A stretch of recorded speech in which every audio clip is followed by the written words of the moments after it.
Thank you for the greatest adventure of my very, very long life. It's such a pleasure to be with you on this adventure in Spain. I'm also honored and amazed by the company of this award in the past, from Susan Sontag to Nelson Mandela, from Margaret Atwood to Doris Lessing, all writers and all revolutionaries.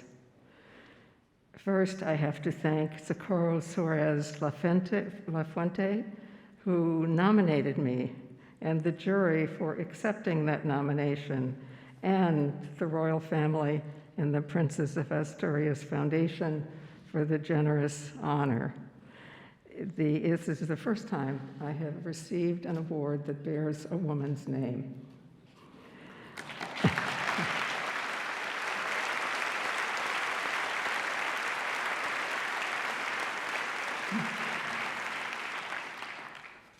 I can take this off, right?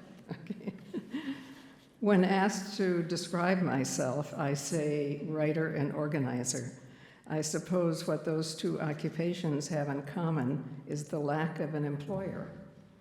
They are not jobs, and they also lack economic security.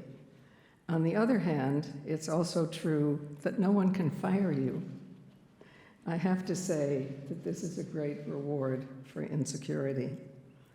For the past year and more of this global pandemic, you and I, in our distant parts of the world, have felt very connected, if only for fearful reasons. No national border or difference in culture could completely contain a health danger that truly was global. It threatened us all, despite the economic and healthcare resources that created crucial differences in how we were and could be treated. In fact, there is no such thing as immigrants, since we are all passengers on spaceship Earth. Altogether, national boundaries began to seem way more artificial, and the ability to stay at home came to seem way more precious and life-saving. We also treasured hospital and healthcare workers as never before, and even some prisons were emptied without the once promised increase in crime. We have learned from this past year, and I hope we think about and treasure the lessons we have learned. For instance, in my country, more men were at home and came to know their own children, which was a good thing. And also, they were engaging in full-time childcare. They also came to see how daily and organic the process of education could be. This often freed people from the prisons of gender roles that are actually rather new in the history of humankind. In our origins as a migratory species, it often meant everyone caring for children. Patriarchy grew with becoming stationary. On the other hand, domestic violence against women sometimes increased in this locked-up year, and this was a lesson in tragedy. And both the national and popular definitions of who were and were not essential workers changed. First responders and grocery store clerks tended to beat out bankers and captains of industry. How amazing is that? So I hope in both our countries we take some time to examine these massive and deep lessons and think about what changed, what we want to keep, and what we want to abandon. For instance, in my own country, the changes beneath the pandemic became more visible. The racism that has always been with us in North America ever since European invaders imposed themselves on native populations, killing through disease and wars 90% of the people who lived there, and then also importing enslaved people. That has reached a tilting point, in both negative and positive ways.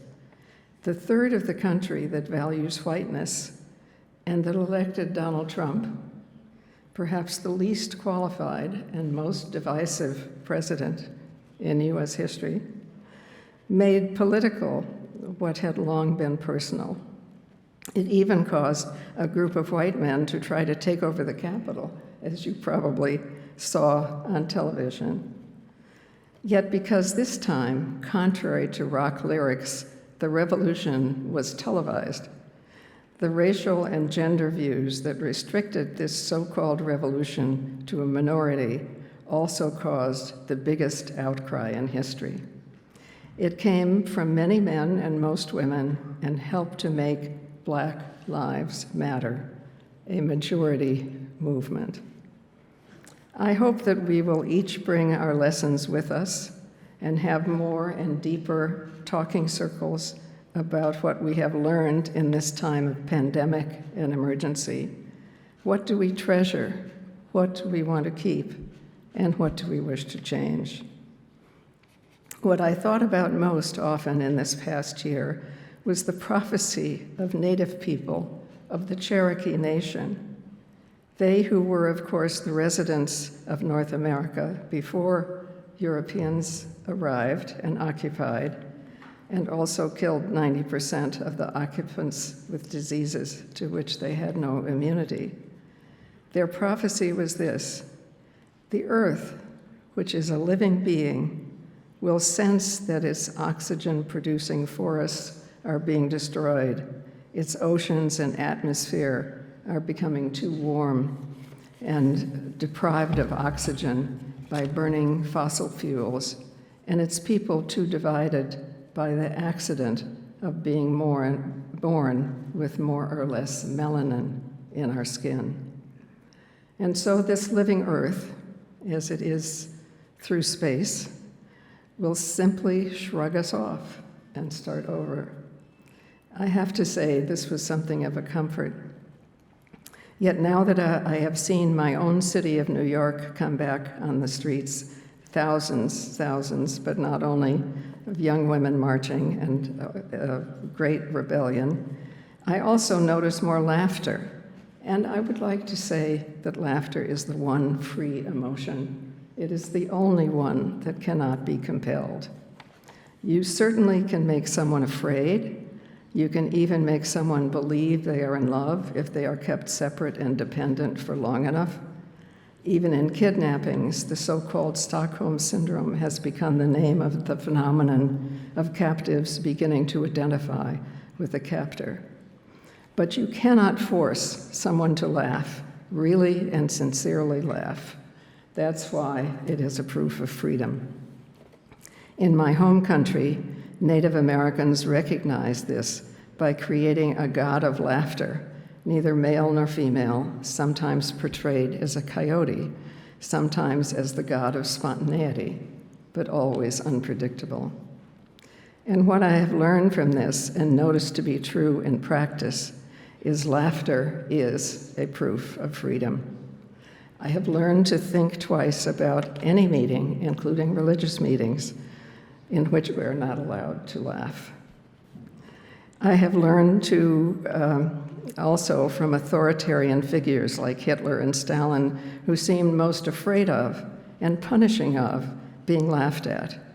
Indeed, among Hitler's first official acts after being elected, and he was elected, were to padlock the family planning clinics and declare